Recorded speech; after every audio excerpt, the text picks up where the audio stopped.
This is Dave Meltzer with Entrepreneurs the Playbook, and I have a new friend of mine, and he's kind of a soulmate, Simon Huck.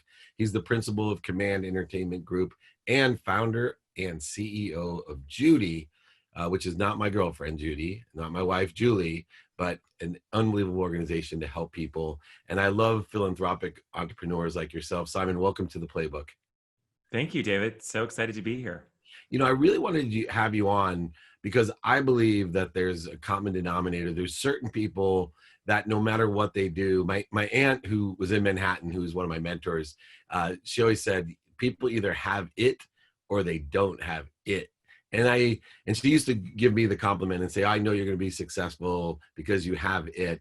When I first met you, that would have been my description of Simon Huck. Oh yeah, he has it.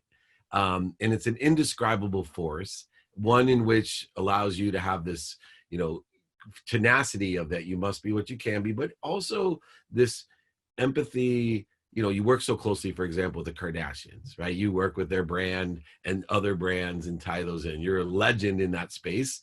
But, only one person, it's not an accident. Like people just think, oh, Simon's lucky. He met these people and then this.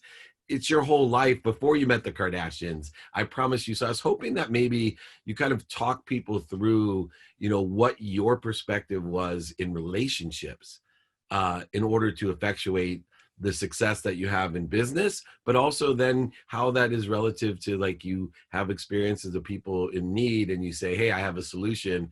I'm going to continue this effort. Yeah, and it's so interesting because, you hear people who say, "Oh, well, you've met this person along the way," which obviously helped propel your career. But at the time, when I started my career in 2004, 2005, we were an entertainment marketing company. I was working for this guy named Jonathan Chebin and Lizzie Grubman. Both were kind of these well-known industry publicists in New York City. And the idea of kind of mixing celebrity with brands. I mean, people were doing traditional endorsements, but there wasn't this red carpet kind of Instagram culture that exists now. It was a totally different story back then. And the people that I met early on in my career who were kind of budding starlets, I mean, at the time that I met Kim in 2007, she didn't have a show on E! And we all really started at the same kind of playing field. I was an associate at a PR company, and we all had kind of our eye on the bullseye. We all wanted to build something. I was very focused on behind the camera work, and she was obviously focused on TV work. And, over the years, our careers have grown. And, I'm now at a point, when I just launched Judy 4 months ago, where after 16 years of building all these meaningful relationships, I had this existential crisis where I thought, what the hell am I doing? I love my marketing company, but I'm not feeling fulfilled. How can I use these relationships and do something that's more mission focused? And that really was the genesis of Judy. And how did you tie the skills, knowledge, and desire from building, that great brand company into Judy, which is specifically giving, exigency or emergency kits, I think 4 different types to people. It's not a natural transition. How in your mind did you connect the dots and say, look, this is how I'm going to do it and what I'm going to do? So I have friends, family over the last 16 years who've been involved in emergencies. So some have been in household fires, so domestic emergencies. I have friends who've lost their homes in large scale emergencies. Hurricane Sandy, the wildfires in Southern California, all of these emergency situations have been in my life. And the friends and family who've endured them all had the common denominator of being vastly underprepared. Most of them didn't even know what an emergency plan was. None of them had an emergency kit. And the people that didn't even know where it was. It was hiding in their pantry. So my co-founder and I sat down 18 months ago. We were noodling an idea in the emergency food space. We thought, this idea was killed after 2 weeks, but we thought if you fixed emergency food, shelf-stable food, that it could be a whole new, almost like a Pedialyte, like there could be a secondary purpose around emergency food. We sent people samples. Everyone, called us and said, are you insane? This stuff is disgusting. There's so much sodium in it. But in the same breath, they said, wait a minute, like we're really fascinated around emergency planning, on preparation. There's no real brand that's speaking to us. There's upscale brands that are selling $5,000 emergency kits. And then there's, on the other side of it, there's this kind of outdoor adventurer that is you're backpacking in a mountain for 24 hours, but there's nothing speaking to families about the importance of family safety. So, you get that kind of tickle, you get that feeling where you're like, wait a minute, this is something that we can do. And I felt like with all of my relationships, I could put a lot of eyeballs on it. And I knew that emergency preparedness is not a sexy category. It needed a lot of people talking about it in order for us to have an impact. One of the most interesting thing as a marketing person, someone that comes from the traditional side, when you started your career, I was with Leigh Steinberg in the pinnacle of traditional marketing with Troy Aikman, Steve Young, Warren, bigger name. And it's just old school commercials and print advertising and other things that you were transforming into my own brand today, that I utilize things that you thought of in 2006 and 7 that were going to be. The interesting thing is that energy wise, people don't like to think about emergencies, right? And that's right. And it's the huge problem of America that you're branding against yourself.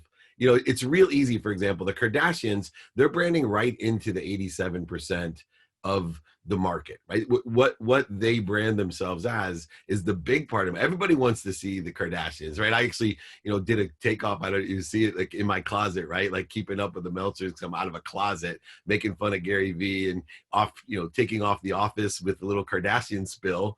But that's easy to market, right? It's like, boom, hundreds of thousands of people love Dave Meltzer in the closet. But you start talking about, hey, this earthquake could happen or a flood could happen, and people don't want to do it. It's like, the apathetic side of an athlete thinking about their career's over. Yeah, it's the category. It's almost like they shut down completely. And that explains why 60% of American families have no emergency plan or supplies in place. And all the things, as we were developing Judy, we learned about from first responders and firefighters and all the people that collaborated with us. They said during an emergency, like a Katrina or a Hurricane Sandy, or of course now we're seeing in COVID-19, things like panic purchasing, mass hysteria, heightened levels of anxiety. These are all the things that people face when they're not prepared. And, you believe it, you talk about it, but then now that we've experienced it, we launched Judy on January 27th, 2 weeks after spending 2.5 years developing the brand. COVID-19 hit the United States. So it has been kind of this surreal, extraordinary experience, having gone through this learning of 18 months of all the things that people go through psychologically when they're faced with such a huge emergency. So you're totally right. It's not something that people want to talk about. It's part of the reason why the branding around Judy is so optimistic. It's so hopeful. The design of it, sometimes people say, oh, it's fashionable, which makes me cringe a little bit. We wanted Judy not necessarily to be fashionable, but it needs to apply to your life. It needed to be a part of your household. It couldn't be hidden in the pantry. A lot of people use Judy as almost like the centerpiece of having the tough conversation of, hey guys, we're going to practice our evacuation drill. And we're going to figure out all the ways we can exit our home in the event that we needed to exit in the middle of the night if there was a fire. And those conversations are really difficult, but you need to have the muscle memory. If you don't start planning, what can happen is when you're in an emergency, you end up freezing. Or you become the runner. There's different kind of emergency personas. We classify them as a freezer, runner, or thinker. And Judy's mission is to get everyone to be 10% more as a thinker versus I'm a natural freezer. I'm like deer in headlights. Oh my God. I'm the natural Buddha thinker. I'm more like in non-important situations, and I've worked on not being it, but I'm like the freak of the week when it's like a minor, you went the wrong way problem. I'm the one that they're like, calm down, Dad. It's not a big deal. But in the few times that I've been in those situations, I'm like a Buddha. I don't know what it is. I get that laser focus. I'm breathing. I'm blessed to be that way. Why the name Judy, though, on a branding side of things? So we wanted a name that almost became a persona. So we had friends and family who were named Judy, and they were all type A. They were like our great aunt or our grandmother, our great grandmother, who was super organized. She was the woman that had, hand sanitizer, glove, like she had everything in her purse. So like it suddenly just morphed into this persona. And suddenly people in our community on Instagram, Facebook, they send us messages being like, oh my God, I know a Judy, and they're so organized, they're so prepared. So really Judy is a persona. That is so funny because when I thought of Judy, I thought of God, Judys are really organized people, like, very, very like proper. And it's like, my name's Judy, Yeah. and that's Yeah. the idea that came to my mind. What are some of the biggest myths about emergency situations? Obviously, toilet paper must be one. Oh yeah. I mean, there are A drawer for a so socks.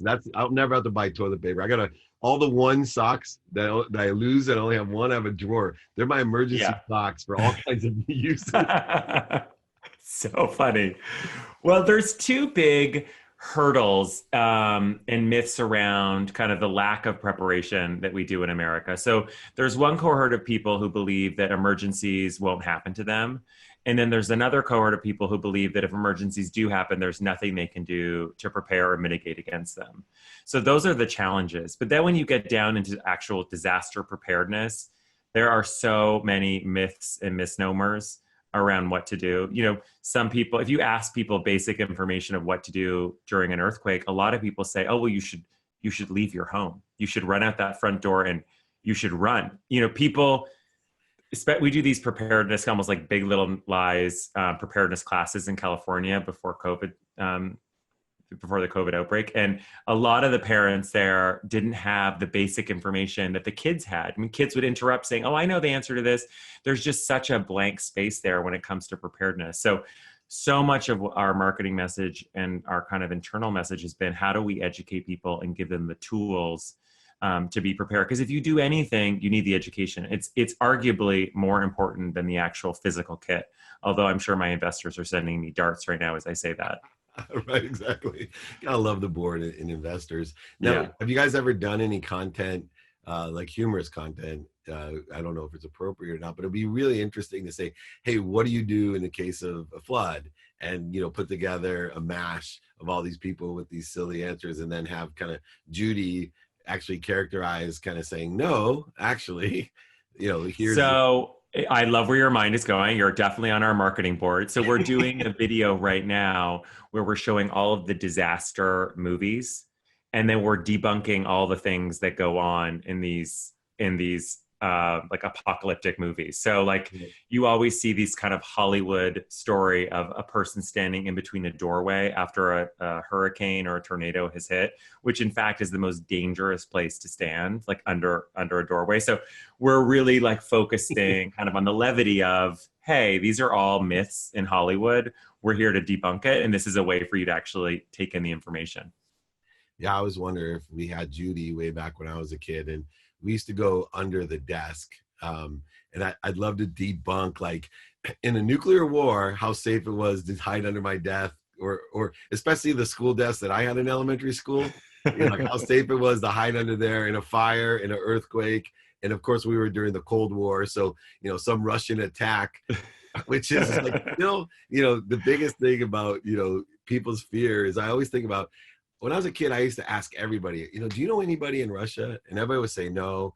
Do you hate anybody in Russia? Everybody say no. I'm like, and we've spent a third of our entire GNP to protect ourselves from the Russians, and nobody even knows anybody from there. Like basic information, right? And Yeah. you have me hiding underneath the most feeble, cheap California state-funded desk that's going to help me against these people I don't even know. It's so interesting. And it's also, I think as human beings, we only respond to immediate threats.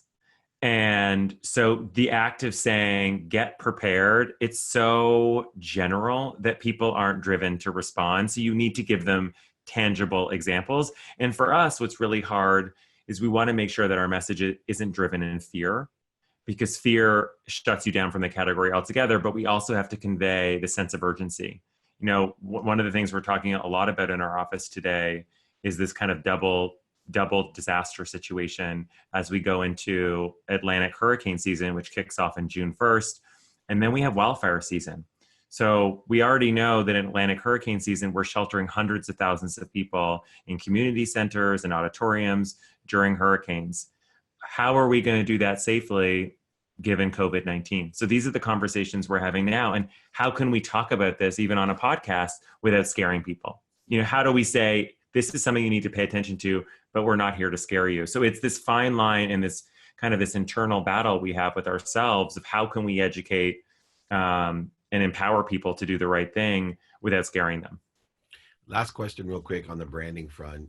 Obviously COVID is, majority of what's on people's minds. And there's all these different philosophies and strategies right now in the, in this context until I think there's a stability point of a vaccine, right? Until we have a vaccine, we can't have any stability. So we have to play with a moving board, a moving game. So, for me to brand athletes, celebrities, my own brand, content branding, you deal in a wide spectrum as well, right? You have all these big Kardashian type of people that you brand, you have the brands that tie to those people, and then you also have this higher vibrating Judy brand that actually will save lives. And how do you reconcile during not the stability time, this more moving board time of things, how are you reconciling the spectrum in which you brand too? Because there is a fine line, it seems, between all the different things that you're dealing with and juggling, a fine line to branding of like, what is our messaging? Because wildfires are going to be a big thing and floods are going to be, hurricanes, and yet everyone's so unifocused on COVID. There's a whole bunch of other stuff going on, including our economy.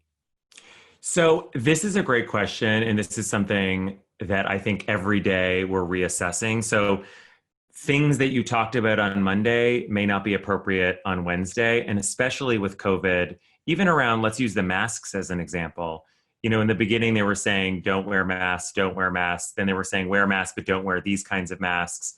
And the conversation changed so much. And as an emergency preparedness brand, our kits came pre-bundled with N95 masks. So we faced this situation where we thought the masks were intended for protection and prevention of wildfire smoke. But suddenly we're in a situation where we feel like we're holding hostage materials that people on the front line need. So I think, all that to be said, you need to assess every day, is this message tone deaf? Like you have to read the room, and there's no, you can hire fancy agencies to tell you this, but you yourself need to feel the pulse of what's going on in this kind of 24/7 news cycle. Is this appropriate content to be posting? Is this an appropriate conversation to be having right now? I hear a lot of people talk about businesses and parties and events they want to have later on in the year. Is that an appropriate conversation? Should you be putting that on your brand channel right now? Probably not. I think people are still dealing with so many issues around COVID that it's just too soon to talk about us getting, us on the other side of it. Yeah, so interesting and difficult. I tell people all the time from my experience, you have to be prepared to be a hypocrite because things change so quickly, but you have to be able to take a risk in the fact that you have to make decisions daily on the values of the day and be able to illuminate the fact that, hey, everybody thought that masks were really helping, and now we found out they're not, or this was helping, and now we find out it's just compressing the uncertainty that we have dealt with over decades now in branding, that, red meat is bad for you. No, right. Red meat is good for you. It just right. didn't happen overnight. Right. Right. Now it's like literally you could say one day in every news station, regardless of the political, view, is like, red meat is terrible. And the very next day, red meat's the most healthy. That's literally the context in which branding and marketing is happening. That's how quickly we have to be hypocrites. And the cancel culture and the digital receipts are there. So it happens, in several hours. You can wake up to a complete storm that you didn't even realize you caused by last night's post. Oh, yeah. It's so exciting and fun. And the best part is, though, that you and I at least take the best perspective that we're trying to better the situation and prepare people to better their situation, especially in the case of an emergency. And I give you all kudos and respect. I love people that have taken their traditional monetization of what they've been able to do and apply it to help millions, if not billions of people. And I believe that's what Judy's doing. So Simon, thank you so much for your playbook to success in philanthropy here on Entrepreneurs, the Playbook. Amazing. Thanks, David. You're awesome, man. Take care of yourself. I really appreciate your time in doing this. Thank you, David. This was so fun.